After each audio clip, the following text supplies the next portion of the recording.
Kasi dati, sinubukan din ni Judy Taguiwalo na magpalusot ng mga pondo gamit ang DSWD Fund. Ang tawag nila cash for work, tsaka emergency assistance, na punta sa mga area ng NPA. Sentrohan natin, usaping pondo, kasi kamakailan, grabe itong kamatayan block sa Kongreso, tahol ng tahol. No, regarding dito sa confidential fund, laban kay Vice President Sara Duterte, at dahil dyan, no, marami rin sa mga kababayan natin, ang sinisingil sila, paano nyo ginagastos ang pera ng ating pamahalaan, na proud sila nagsasabi na meron daw silang resibo kung paano. Pero hanggang ngayon, wala pa rin tayo nakikita. Eto, makinig kayo ha, ito po yung resibo ng nakuha natin. Kasi sabi nila, wala po silang PDAF na natatanggap. Yes. Sa isang artikulo, no, sabi dito, na mismong galing, no, sa website po ng Department of Budget and Management, Yes. na noong 2012, kung di ako nagkakamali, ito, bayan muna, no, nakareceive sila ng 124.77 million in PDAF, of which 108 nito ay 2011 balance, and then 15 million nito for 2012. Isang party list lang to ha. Isang party list, bayan Bayan muna muna party lang to. list. And that time ka, Eric, ilan nakapuno sa kanila? 7. 7. Mayroon sa Anak Pawis 2, 2 din sa Gabriela, 3 sa Bayan muna. Grabe, isang party list pa lang to. Oo. Wala pa yata dyan ang kabataan, ma'am. Wala At pa. kasi- Tapos sabi dito, sa pondong ito, 108 million ito ay kay Colmenares. Isang tao pa Bayan lang, muna party itatlo list sila. yan nun. Oo. At ang 55 million dito ay kay sa kanyang colleague na si Teddy Casino. Dede Casino. Grabe. Tapos sabi pa dito, Colmenares said that itong 108 million must have included the extra 10 million. So, meaning inadmit niya. Inadmit niya. And then this year, no, at 2012, the DBM has made available a total of 95.72 million to Bayan Muna. Of that amount, 83.3 million is continuing appropriation, while 10.37 million is part of Bayan Muna's PDAF for this year, for 2012. Pidap talaga sila. So meron talaga mali. No? Bakit nila sinasabing wala silang PDAF, Kyle? Kasi nagmamalinis, Ma'am Lorraine. You know what this, kung anong tawag dyan sa pera na yan, blood money yan. Blood money yan kasi ang ginamit ng ito, sigurado kami dyan, sila Colmenares, Teddy Casino, lahat ng naging kamatayan block na representatives, yung pera na yan, pera ng bayan yan, ginamit yan para sirain ang mga anak natin, para i-recruit at kung bakit hindi natin maibilang kung ilan ang namatay sila na NPA. Yan ang yung blood money na yan ang ginamit ng CPP, NPA, NDF party list na ngayon ang nandyan ay si Franz Castro, Arlene Brosas, Raul Manuel.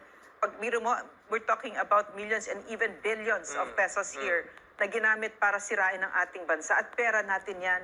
Sinira nila yung mga anak natin. Correct. And these are, itong mga minensyon ni Ina na yan, unliquidated yan. Ibig sabihin, hindi nila kailangan mag-explain sa atin kung saan nila iginastos yon. Pero hindi natin kailangan ng explanation kasi alam natin kung saan nila ginamit ito. Yes, ma'am. Yeah. Miss Ina, klaruhin natin. Una, they are denying na may PDAP sila, ma'am. PDAP is pork barrel.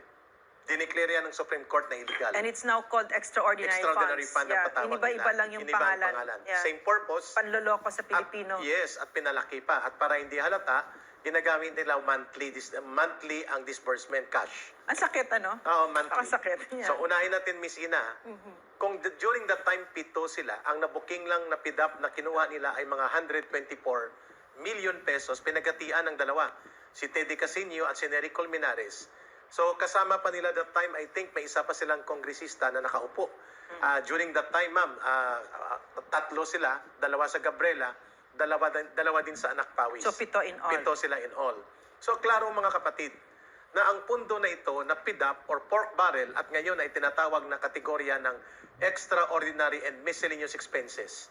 Ngayon, malinaw na ito ang kanilang hinahabol kung bakit sila pumapasok sa Kongreso through party list. Number 1, ito po yung pondo na ginagamit sa pangbili ng bala, armas, bomba upang patayin ang mga sundalo at pulis ng ating bansa. Na pinagtatanggol ni Colmenares at ni Teddy Casino ang NPA versus yung ating mga sundalo at pulis. Sila ang nangaharas. Ay, si Sarati pala, ma'am, kasama yata nila dyan. So si Sarati pa, 3 sila. Ibig pong sabihin, mga kababayan, there is a very clear conspiracy now on the part of the CPP, NPA, para linlangin ang mamamayan. Imagine, ginamit yan, inadmit niya, sabi niya kasama dyan ang 10 million na continuing fund. Whatever it is na Colmenares, magpaliwanag ka ngayon sapagkat 1 taon lang ang nahuli sa inyo or 2 taon lang ito. 2011 and 2012. Eh, nandyan po sila sa Kongreso, mga kababayan, Ma'am Lorraine, Miss Ina, since 2012. Since 2001. So, 2023 na ngayon. This is already 2 years na nandyan po sila sa loob ng Kongreso. So ano pong na-prove? According to the website of the Department of Budget and Management, kumukobra po, mga kobrador ng pork barrel, mga kobrador ng mga pondo na ginagamit para sirain ng gobyerno, pero mula sa gobyerno itong mga taga-bayan muna, led by Colmenares and Teddy Casino during the time na nandyan sila. Hindi po nagsisinungaling ang mga datos na ito. Facts don't lie. Number 2, Miss Ina. Hindi nila may paliwanag saan nila ginamit, pero kami na nagpapaliwanag. Based on our experience and direct personal knowledge, dyan po kinukuha ang mga pondo para sa allowances ng mga kadre at full-timers ng CPP, NPA, NDF na palalabasin lamang nila na consultant, palalabasin nila na staff, at kung ano-ano pa mga pangdudoktor at pandaraya sa report nila. Number 3 na na-establish natin.